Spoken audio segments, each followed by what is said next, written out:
na siya. Sarap ng tignan. Then, lalagyan na natin siya ng mushroom. Pwede yung stem mushroom lang ha. Kaya lang to yung whole mushroom. Ayan, sabaw ko. Kasi, sayang naman kung hihiwain ko. Pero kung ano, ang gamitin nyo yung stem mushroom lang.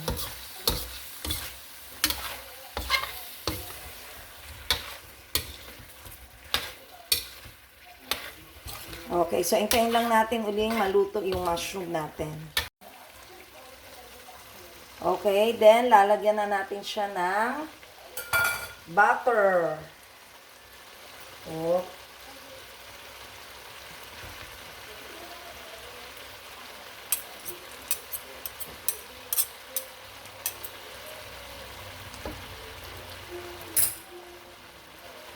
And then, maglagay din tayo ng asukal. Yes.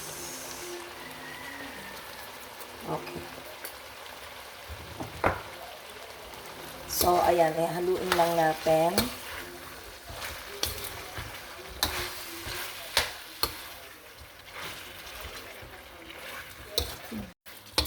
Okay, so ito na.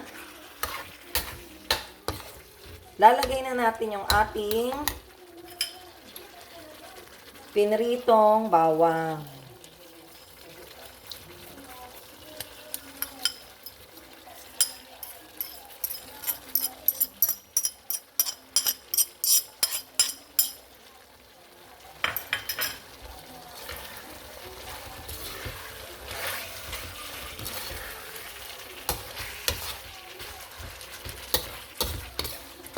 Then, ilalagay na rin natin yung ating onion leeks.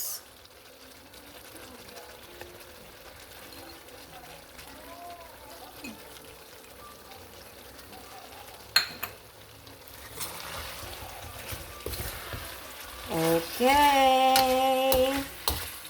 Okay. Ready na ang ating pork salpikaw. Let's eat.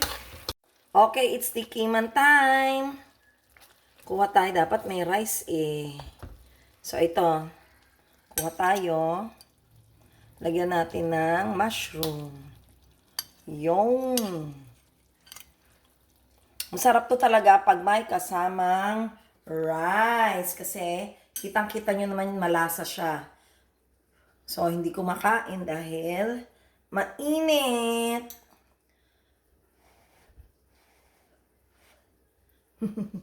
Init.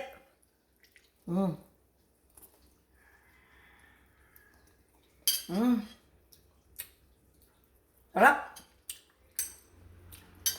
Sarap. Naghahalo yung alat at tamis niya. Tapos nalasahan din yung butter. Tikman natin tong mushroom. Init kasi.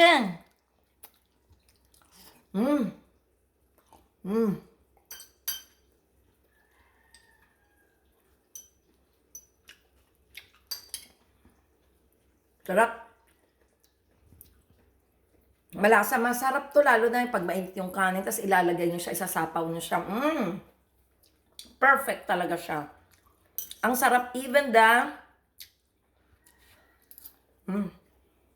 yung sauce niya, finger licking. Sarap. So, anong iniintay pa mga ka-joiners? Luto na ng pork salpikaw. Enjoy ang mga family. Enjoy ang mga kids. Promise. And always remember, happiness is joy. Bye-bye.